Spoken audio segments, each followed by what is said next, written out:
আসসালামু আলাইকুম। নির্বাচন শেষ হয়েছে।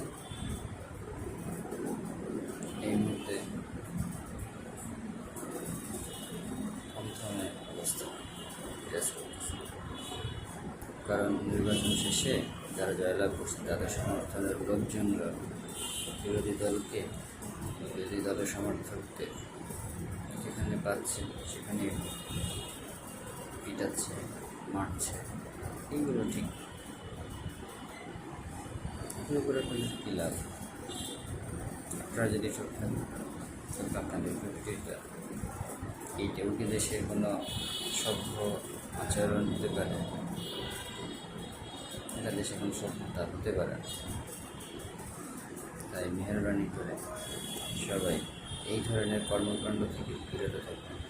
আশা করি আপনার কোনো লিডার, কোনো নেতা, কোনো প্রার্থী এই ধরনের কথা বলতে পারেন না বা বলে নাই যে আপনি পিটিয়ে শেষ করে পিটিয়ে হাত পা ভেঙে দেন।